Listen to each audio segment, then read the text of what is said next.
Vita, aš tada pirmiausia, gal ir norėčiau pradėti nuo jūsų šaknų. Kokia buvo jūsų vaikystė? Kokia buvo šeima, kurioje jūs augote? Aš pati augau 4 vaikų šeimoje.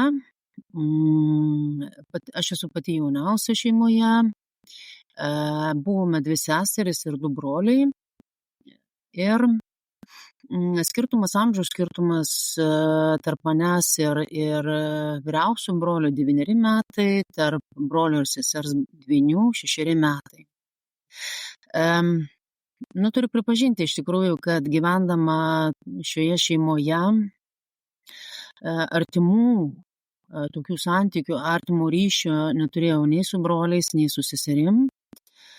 Ką galbūt reiktų pripažinti, kad ir mano pačios ryšys su tėvais buvo toks labiau formalus. Nebuvo to tokio nuoširdaus bendravimo, nuoširdžių pokalbių, nuoširdžių apsikabinimų, tokio nuoširdaus pasidžiaugimo mano pasiekimais, nes turiu pripažinti, kad mokiausi tiek mokykloje, visose klasėse buvau už pirmūnę, lankiau už būrelius ir muzikos mokyklą, lankiau ir sportą, ir muzikos mokyklą aš esu baigusi puikiai, ir sportą tuo metu lankiau akademinį irklavimą, ir ten buvau savo amžiuje pati geriausia sportininkė. Tai iš tikrųjų tokio kaip ir nuoširdaus džiugesio, ar ne, pasididžiavimo tėvų manimi kaip vaiku, sėkmingu vaiku, aš nejaučiau to vaikystėje ir man kažkur tai kirbėjo toks klausimas, kodėl taip yra, bet priėmiau tą realybę tokią, kokia jinai yra, ir gyvenau ir nugyvenau tą savo vaikystę, paauglystę tėvų namuose, be tokio pasididžiavimo, džiaugsmo, palaikymo manęs iš tėvų pusės. Ir ilgainiui jau šiandien pati būdama 46 metų, aš iš tikrųjų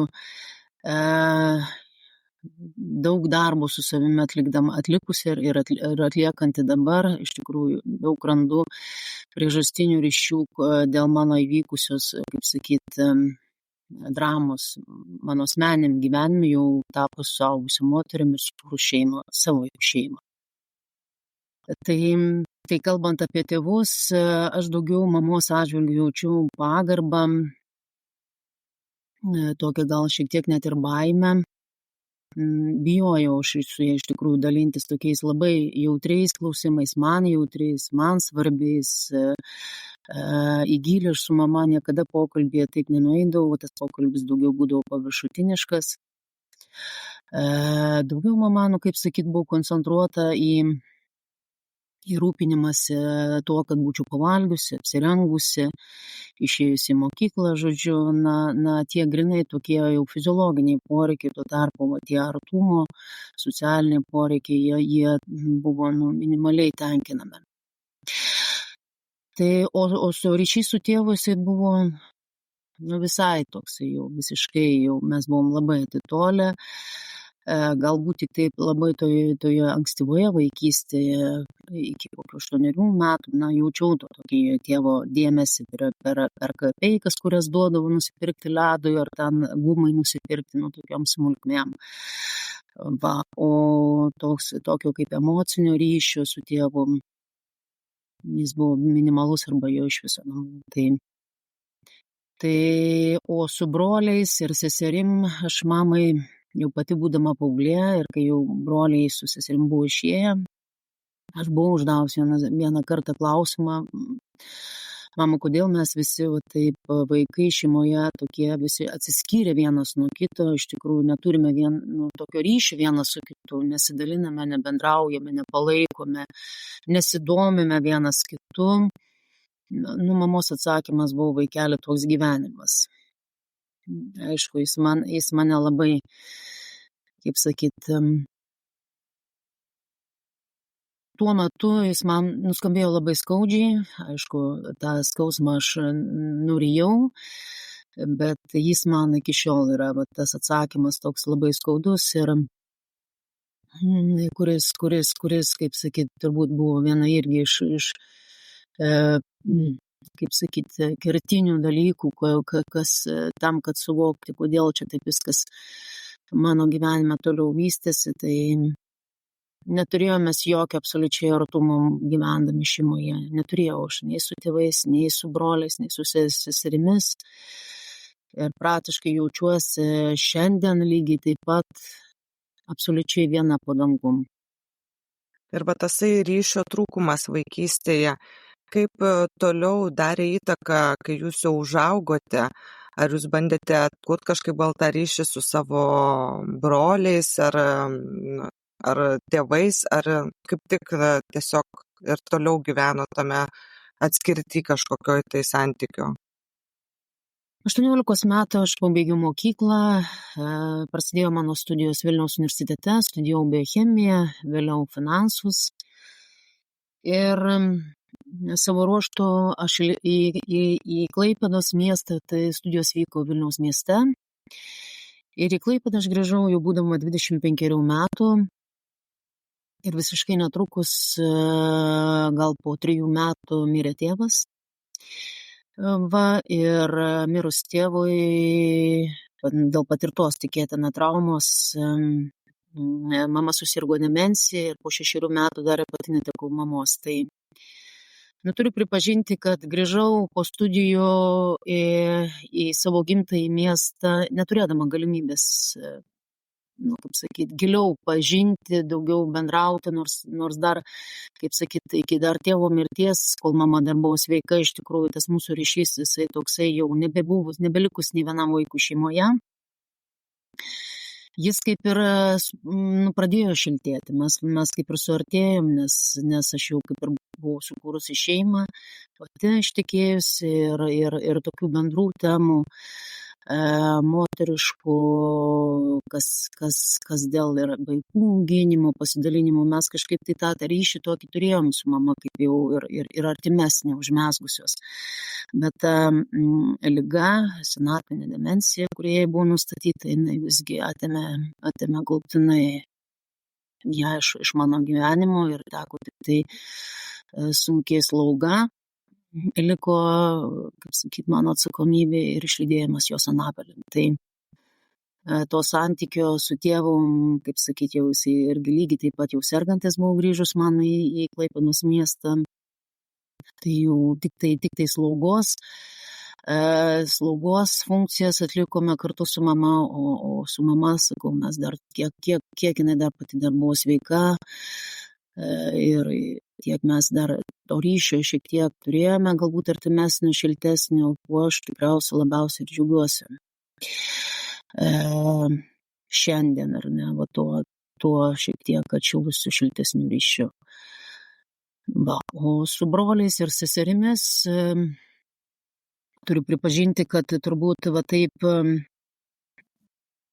turbūt psichologiškai tiek vaikystėje, galbūt tokį artimesnį ryšį turėjau su vyriausiuoju broliu.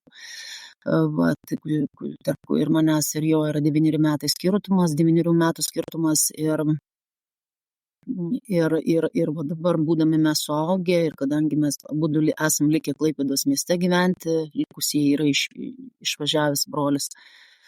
Vienas brolis gyvena Vokietijoje, o sesuo Slovenijoje, tai su jais mes praktiškai jokio ryšio neturime, o aš su vyriausiu broliu esame likę čia Lietuvoje, Klaipėdoje ir mūsų ryšys toks, kaip jį įvardinti, jisai daugiau galbūt pragmatinis, iš brolio pusės jisai daugiau yra pragmatinis, nes jis kaip yra statybininkas, aš pati šiuo metu vykdau savo nuosavo namo statybas ir kaip sakyt, perku paslaugas jo kaip statybininko, tam, kad jis atliktų vienus kitus darbus, ir tas toksai šioks toks artimesnis mūsų bendravimas emocinė prasme, irgi tas ryšys kažkoks irgi pamažu mezgasi, bet jis yra, reikia pripažinti, yra nepakankamas tam, kad būtų tas mūsų pilnavertis sesers ir brolio santykis. Jūs minėjote ten vienu momentu, kad kai tas laikas buvo, kai iš tiesų netekote ir tėvo, ir po to ir mama susirgo. kad buvote jau ir sukūrusi savo šeimą, taip? Ar galėtumėme šiek tiek grįžti prie tos jūsų šeimos irgi, kaip prasidėjo jūsų santykiai su jūsų vyru, kaip susipažinote, koks buvo tas pradinis jūsų ryšys? Iš tikrųjų viskas, kas su mano santuokos sukūrimo ir ta pradžia, jinai tokia tikrai pakankamai skaudi.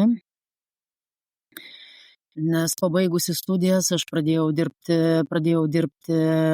Alytaus mieste, akcinė bendrovė Snaigė, vadovavimuose pareigose ir tai maždaug buvo apie 25 mano gyvenimo metai ir kaip ir savo pati įsivardinau, ar ne, kad jau kaip ir viską, kai ir susidėliau savo gyvenimą, išsilavinimą turiu, ar ne, jau galiu startuoti, darbą turiu, pakankamai gerai apmokama tuo metu ir iškilo toksai, matyt, toks suvokimas, neiškilo, bet jau atėjo kaip ir poreikis kurti šeimai.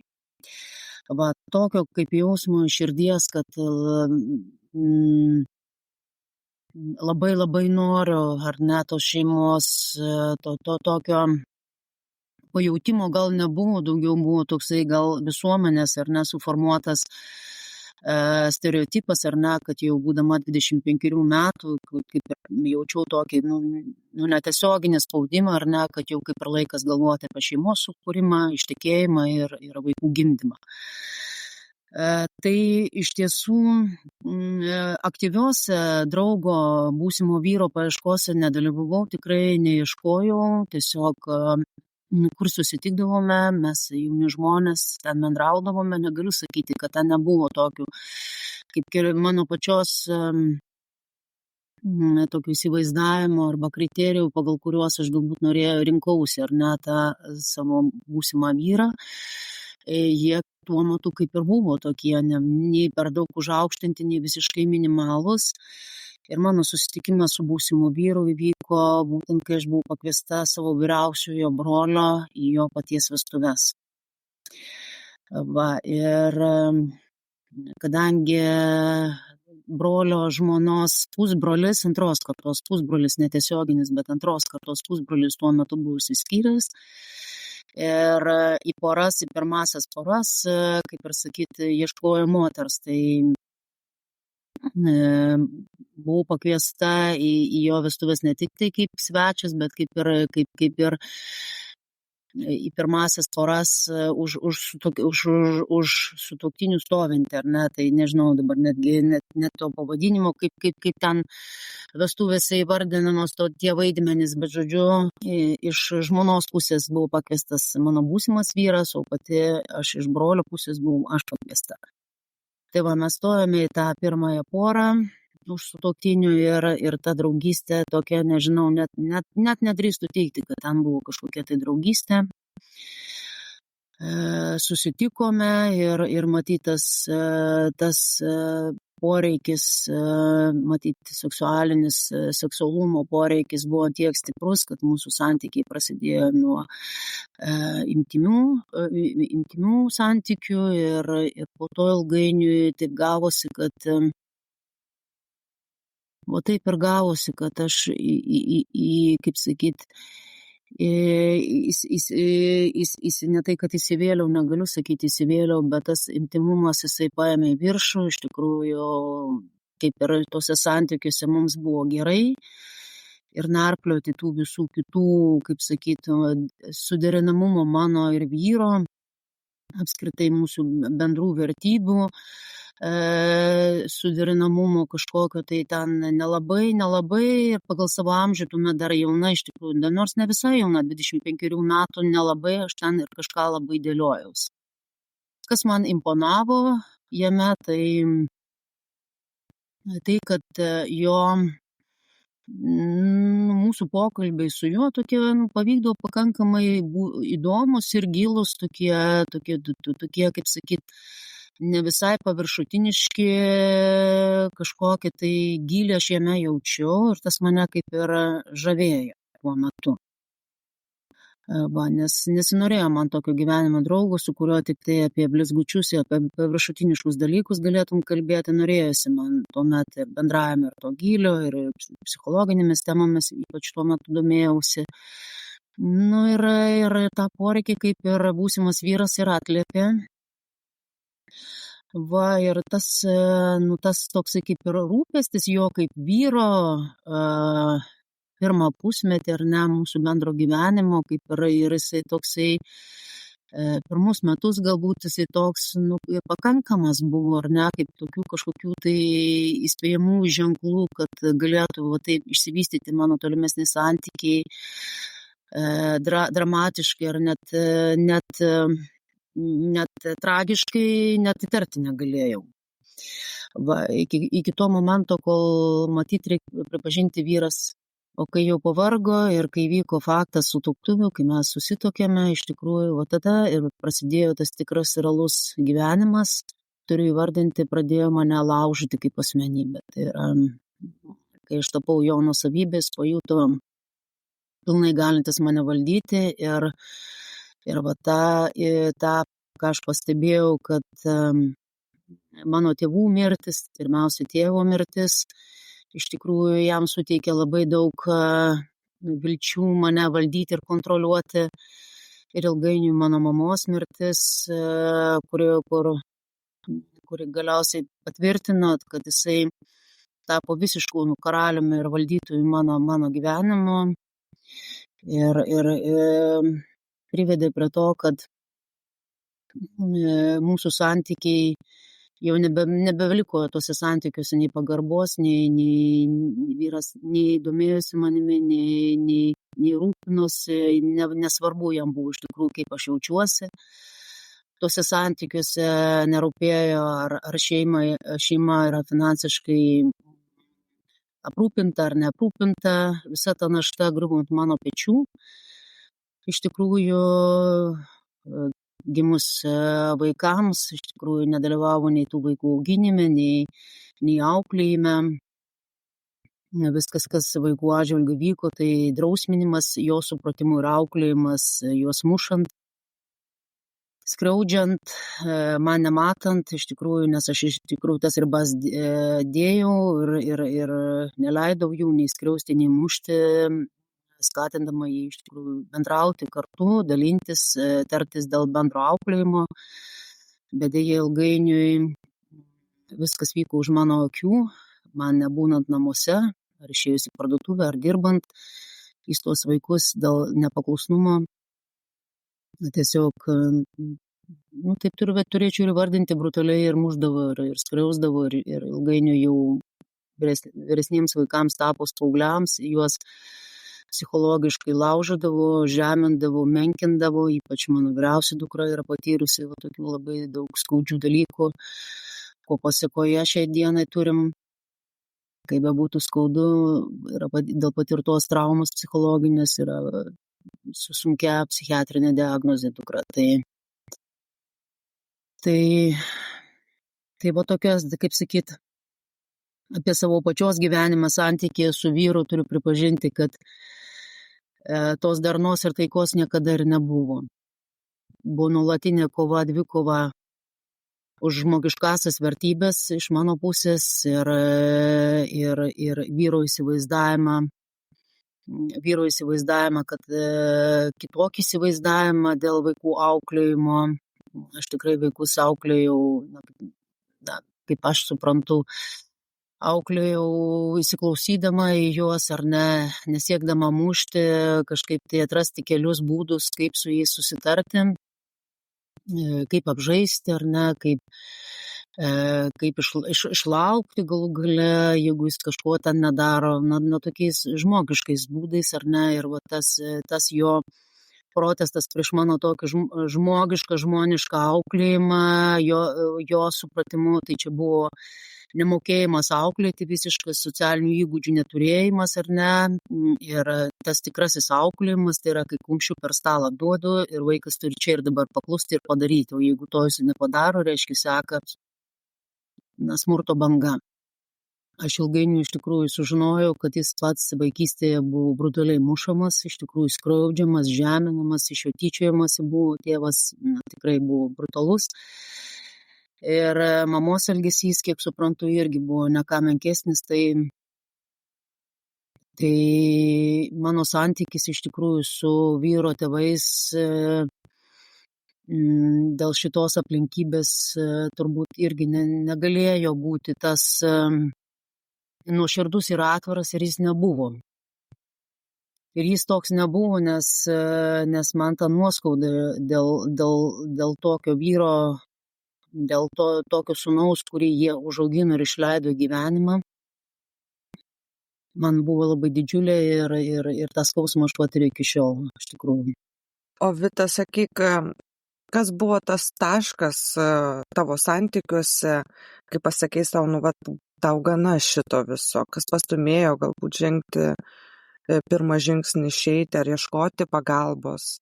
Na, aš kaip minėjau, to saugumo, fizinio saugumo ir emocinio saugumo šeimų santykis su vyru, vaikų santykis su tėvu, jo nebuvo net nuo pat pradžių, aš turiu tą pripažinti, iš tikrųjų aš pradžiai bandžiau kažkaip užglaistyti, nematyti, negirdėti, nes vaikų gimdymas, 5 vaikus turiu, tai tie gimdymai, mažų vaikų auginimas.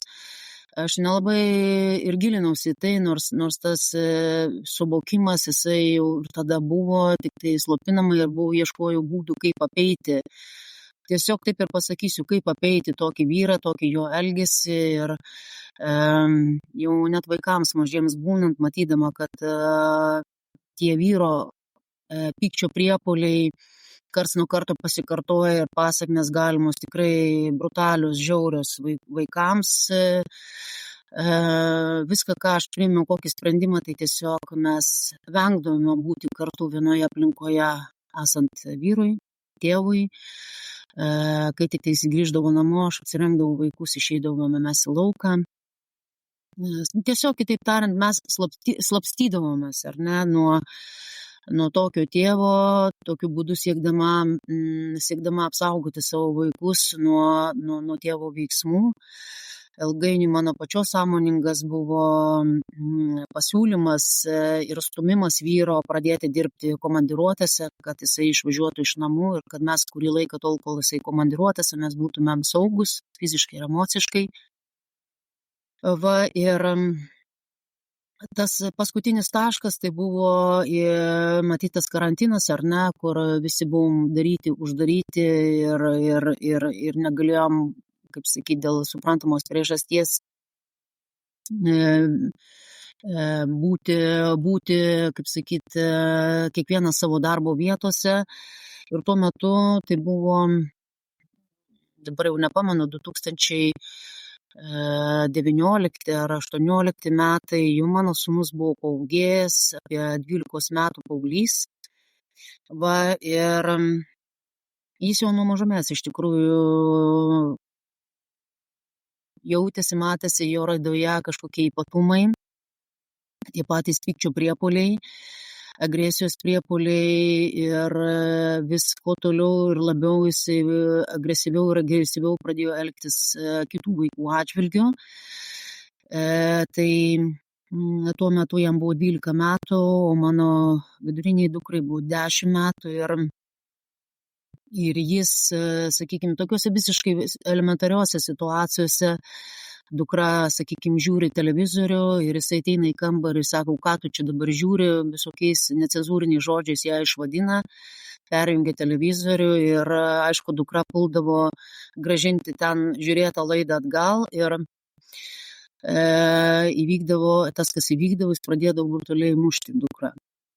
Ir vyriausia dukra, aišku, pradžiai gindavo tą mažesnę seserį, bet pati gaudavo nuo to brolio, kaip sakyti, kailį ir jinai keletą epizodų pradėjo tiesiog filmuoti viską, kas vyksta šeimoje.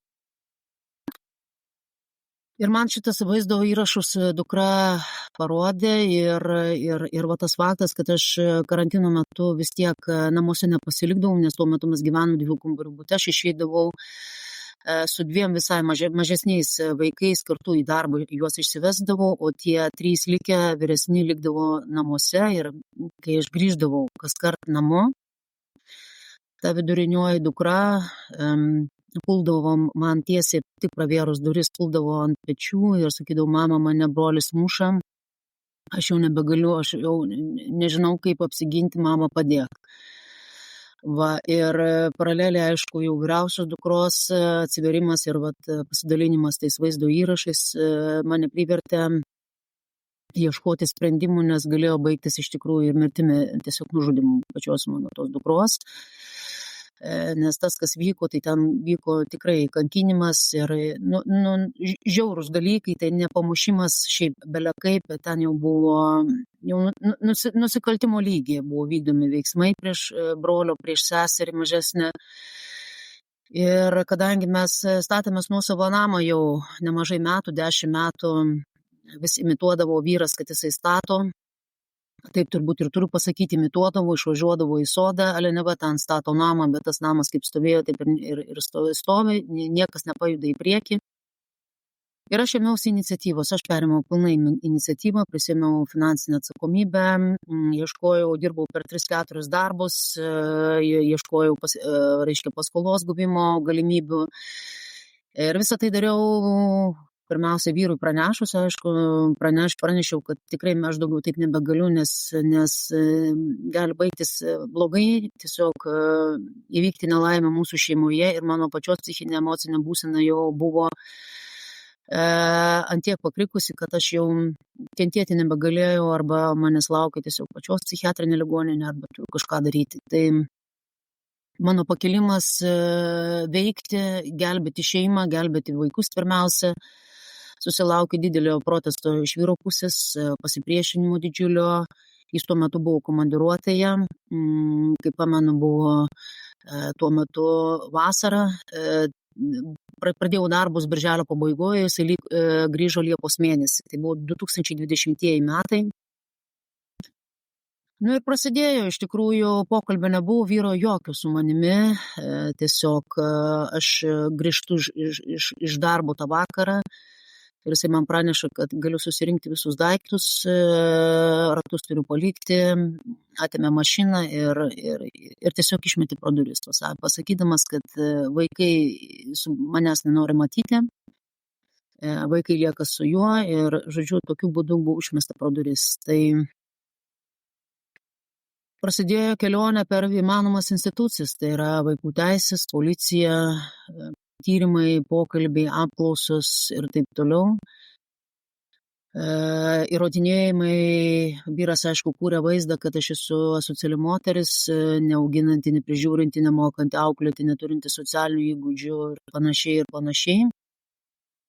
Va, visa šita istorija kurta taip, kaip jisai galėjo, o aš atsidūriau iš tikrųjų lauke, kieme, po atviru dangumi ir su tuo visiškai nepastatytų namu. Va, tai iš visų šitų 5 vaikų 4 jisai prisiviliojo, kadangi jie vis tiek dar mažesni buvo, vyriausia dukra liko su manimi ir mes dviese, kaip sakyt, petys petin surėmusios statėme tą namą kiek įmanoma, kad šeima galėtų jame gyventi. Va, kaip aš ilgainiui supratau, vyras nesiekė, kad mūsų šeima persikeltų į namą gyventi, kuris visai netoli Klaipėdos miesto. Ir dabar tik tai suprantu, kodėl tai buvo, kad bijojo prarasti kontrolę. Tikriausiai taip, nežinau, negaliu suvokti šitų žmogaus mąstymo motyvų, kodėl jisai nesiekė, kad šeima gyventų erdvesnėse patalpose. Mano sprendimas persikelti namą buvo tada toks supratimas, kad vaikai turės kiekvienas atskirą savo kambarį ir bus jie saugesni. Ir tas sūnus, kuris, kaip sakyt, smurtauja prieš visus likusius vaikus, irgi kai bus ramesnis, saugesnis, turėdamas savo erdvę. Tai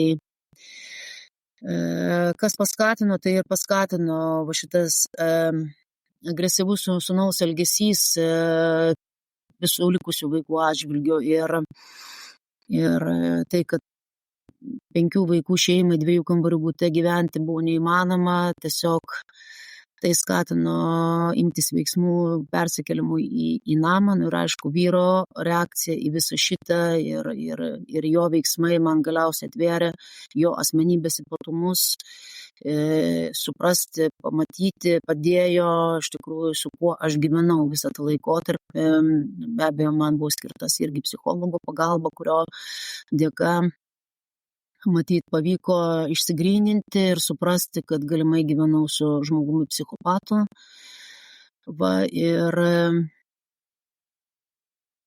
Ir tolimesnė jo veiksmai, kad jisai nesiekia atkurti santykių toliau su šeima. Aišku, pavyko tos vaikus visus susigrąžinti į šeimą.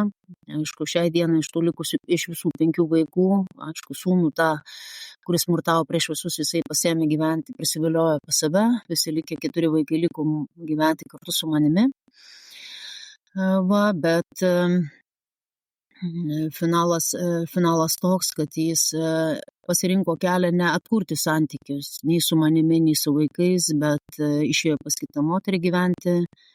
Na ir mano pačios priimtas sprendimas dėl įvairių priežasčių, ne tik tai dėl neištikimybės, bet ir absoliučio emocinio, fizinio saugumo nebuvimo ir gelbėjant vaikus visus, tiek pačią save, tiek fizinę, tiek emocinę sveikatą, visgi buvo priimtas sprendimas paduoti skyryboms ir šiai dienai 2023 metų rugpjūčio pabaigoje priimtas teismo sprendimas mūsų šeima. Vita, ar buvo tavo aplinkoje žmonių, kurie tave palaikė, tavim tikėjo, tau bandė padėti?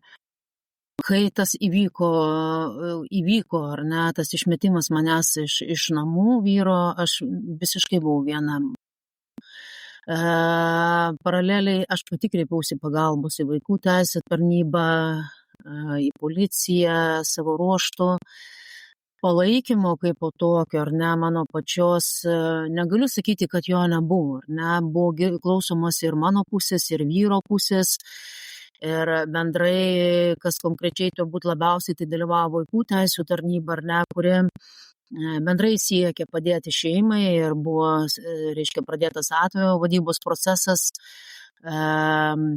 skirtos psichologo pagalba, ar ne, tai visiškai taip neigti, kad nebuvo žmonių, kurie man būtų padėję tuo metu, tai tikrai tai būtų netiesa. Ir kadangi vaikai buvo paimti vyro ir kartu jie apgyvendinti su tėčiu šeimos gerovės centre, tai ten dirbusios socialinės darbuotojus tiek su vyru, tiek su vaikais, aišku, tą palaikymą, žmogišką bendravimą aš jaučiau ir iš ten dirbusių socialinių darbuotojų. Iš tikrųjų, taip turiu pripažinti, kad kasdien vyksta vidinis mano pačios darbas su savimi. Tikrai turiu pasidžiaugti, kad meilės savo, kaip po tokios, aš apskritai anksčiau net nesupratau, kas tas yra ir kaip jinai pasireiškia ta meilė savo. Tai šiandien tikrai turiu pripažinti, kad pradedant savo kūnu ir vidiniais tokiais sielos reikalais, ar ne, aš daug daugiau skiriu savo dėmesio ir mano vidinė būsena ir tas karts nuo karto iš tikrųjų pajuntu net ir tą vidinės pilnatvės jausmą, ar ne, tokį džiaugsmingumą, laimės jausmą, ko aš nepatyriau, visiškai neturėjau tokio jausmo gyvendama šeimoje. Tai dėl pačios savivertės negaliu sakyti, kad jinai yra pilnai atstatyta, ar ne, čia yra kaip procesas, ar ne, savivertės atstatymo ar apskritai. Tai yra nuolatinis procesas, ir kuriame aš kasdien dalyvauju, nuolat kasdien dirbu ties tuo, ar ne, nes vieną dieną aš galiu jaustis geriau, kitą dieną dėl kažkokių tai aplinkybių ar įvykusių kažkokių tai situacijų ta savivertė mano gali šiek tiek ir pašlyti, bet turiu pripažinti, kad karts nuo karto grįžtu ir į tą praeitį, ir į tą patirtą siaubą, košmarą, skausmą. Bet mano pačios ateities planai, veiksmai, šiandieninė situacija, tiek finansinė, tiek, sakykime, ir ir darbų prasme, ir dėl vaikų sveikatos, reiškia, būtent emocinės sveikatos, kuri buvo tikrai stipriai pašlyjusi ir reikėjo čia vaikus visus gelbėti per psichologus ir per psichiatrus po šitų nežmoniškų tėvo veiksmų. Tai vis tiek situacija yra šeimoje daugiau mažiau stabilizavusis, tai mane džiugina ir tai, kad jau aš pati savo gyvenime jau turiu vieną antrą draugę, su kuria aš galiu susitikti, bendrauti, dalintis. Jaučiuosi galų gale kaip žmogus, kaip moteris, įdomi kitoms moterims, kurioms įdomi mano patirtis, man įdomi jų patirtis, tas mūsų bendrumas. Tai ta pati mano pačios savivertė šią dieną jinai yra daug aukštesnė nei kad aš gyvendama šeimoje, kur buvo ta savivertė visiškai sutrypta, tai turėčiau pripažinti.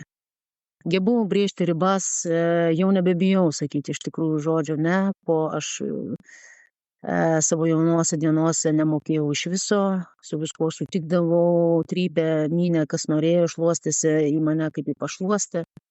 Šią dieną tikrai diplomatiškai gebu neįženčiant žmogaus ištarti žodį ne, nesutikti, nepritarti, matydama tam, kaip sakyti, turėdama tam argumentus ar ne, nepritarimui. Tai irgi laikau stipriu mano pačios pasiekimu, gebėjimo išmokimų, mokymus, iš tikrųjų mokymus, dar esu pačiame procese mokymus brėžti ribas.